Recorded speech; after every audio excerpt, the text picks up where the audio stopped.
প্ৰথমে বিধানসভা আৰু তাৰ পিছত সংসদৰ মজিয়া এইদৰে আৰম্ভ হৈছিল ৰাজনৈতিক জীৱনৰ সূচনা আৰু তাৰ পিছত এতিয়া ৰাজ্য চৰকাৰৰ পুনৰবাৰ কেবিনেট মন্ত্ৰী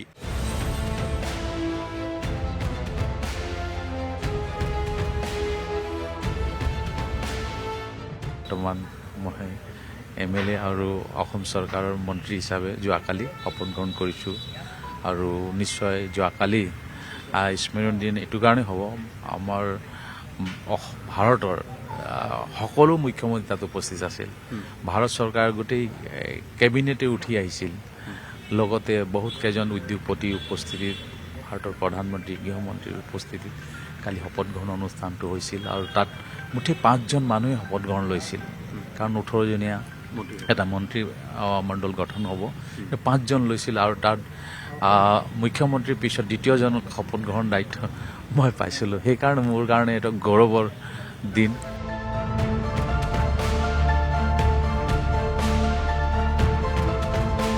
যেতিয়া বিধায়ক হৈছিল 2001 চনত তেতিয়া অনেক সমস্যা আছিল বহুত সমস্যা সমাধান হৈছে আৰু নিশ্চয় আমি আশা ৰাখিছোঁ ডক্টৰ হিমন্ত বিশ্ব শৰ্মা ডাঙৰীয়া তেওঁ দ্বিতীয়বাৰৰ কাৰণে মুখ্যমন্ত্ৰী হৈছে কিন্তু আমাৰ চৰকাৰ তৃতীয়বাৰৰ কাৰণে হৈছে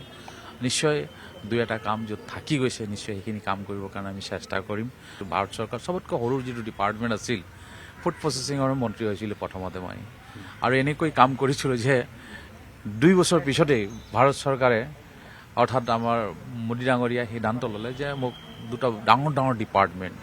petroleum nature gas labour and employment Bharat চৰকাৰ ডাঙৰ ডিপাৰ্টমেণ্ট দায়িত্ব পাইছিল 2 বছৰ পিছতে তাৰমানে আমি ভাল কাম কৰিছিলোঁ ফুড প্ৰচেছিঙত আৰু সেইকাৰণে কৈছোঁ যি ডিপাৰ্টমেণ্ট দিব অসমৰ মুখ্যমন্ত্ৰী ডাঙৰীয়াই তাক নিষ্ঠাৰে পালন কৰিম অসম তথা অসমীয়াৰ কাৰণে কাম কৰিম খুব নিষ্ঠাৰে কৰিম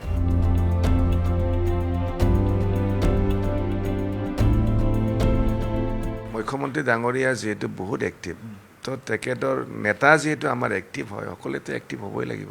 তো আমি এক্টিভলি কাম কৰিম মইতো নিজেই ভাবোঁ মানে এটা মন্ত্ৰীৰ দায়িত্ব পোৱাটো এইটো সহজ কথা নহয় জীৱনত মন্ত্ৰী হ'বলৈ সুযোগ পাইছোঁ তো যি ভাল এটা সময় পাইছোঁ ভাল কাম কৰি মানে যি পাৰোঁ ৰাজ্যৰ কাৰণে দি যাম বুলি ভাবিছোঁ আৰু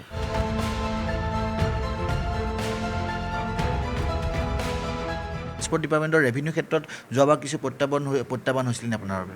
ৰেভিনিউ আৰ্নিংটোৱে হ'ল ট্ৰেন্সপৰ্টৰ মেইন লক্ষ্য আৰু ৰাইজক সেৱা দিয়াটো তাৰ কাৰণে যোৱাবাৰ মই দায়িত্ব লোৱাৰ পিছৰ পৰাই কেনেকৈ ৰেভিনিউটো বৃদ্ধি কৰিব পাৰিম এই ক্ষেত্ৰত মই বাৰে বাৰে মিটিং কৰিছিলোঁ আমাৰ DT-সকলক লৈ আমাৰ MBA-সকলক লৈ আলোচনা কৰি আছিলোঁ আৰু এই মতে মানে যোৱাবাৰ কিছু সময় সেই সময়টো বেয়াকৈ গৈছিল তথাপিও শেষত আমাৰ ৰেভিনিউ কালেকশ্যনটো খুব ভাল হ'ল প্ৰায় 200 কোটিতকৈ অধিক আমি আগৰ বছৰতকৈ এইবাৰ মানে আমাৰ ৰেভিনিউ বৃদ্ধি কৰিব পাৰিছোঁ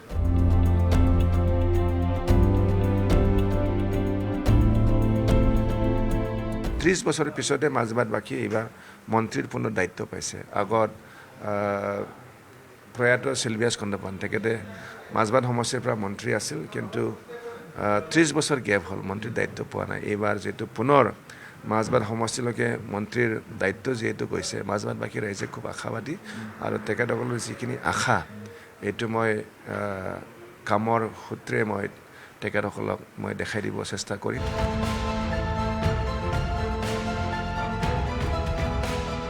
কোনো সংঘাত হোৱা নাই BPF-ৰ যিমানখিনি বিধায়কসকল আছে চবেই হাইকমাণ্ড মানি চলে আৰু আমাৰ মুৰব্বী ডাঙৰীয়া সদায় কৈয়ে আহিছে মন্ত্ৰিত্ব আমাৰ কাৰণে ফাৰ্ষ্ট প্ৰায়ৰিটি নহয় এইবাৰ ফাৰ্ষ্ট প্ৰায়ৰিটি হ'ব আমাৰ BTC-খন মজবুত কৰা